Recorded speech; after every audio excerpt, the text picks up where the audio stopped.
Kenya's picturesque coastline, white sandy beaches, palm trees, world-class beach resorts, a perfect spot for a holiday. But thanks to the corona pandemic, these pristine beaches are now eerily empty. One of the hardest hit sectors is the hospitality industry. We started seeing a drop in terms of clients from the beginning of 2020. Then by April, we almost saw that things have been closing. And that's when we also decided to shut down. Kenya is heavily reliant on tourism sector as a major source of foreign revenue and employment. At full capacity, this huge facility could accommodate 430 guests.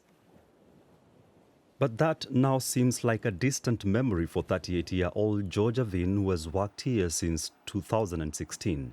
The pandemic changed it all. For us particularly, it was really bad. Because it's not only the establishment, it also depends upon, it also affects the people around, especially the staff, those who have been those who are still on unpaid, which really affects. It also kills their morale, and at the same time, it's a real concern about them and their families as well. In 2019, earnings from the sector rose almost 4% to about $1.61 billion. According to the Ministry of Tourism and Wildlife, an estimated 2 million tourists visited the country in the same year. But since the pandemic, the tourism industry has been at a standstill.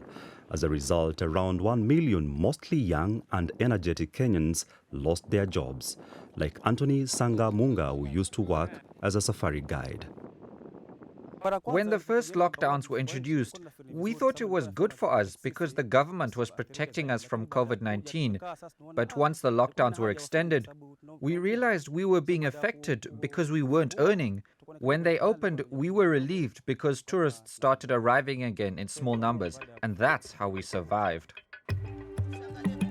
Before the pandemic, there were more than 100 people working here as guides and boat operators. But there is hope on the horizon. The vaccine has reached Kenya, and according to the Ministry of Health, at least 6 million doses have been administered so far.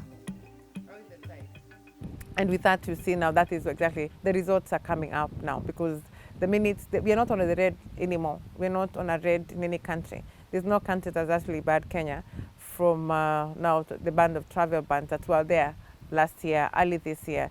So the minute the vaccination is going correct, despite these doubts of maybe we did not do it right, those are done. But for sure, as a government and as a hospitality industry, we can see the fruits.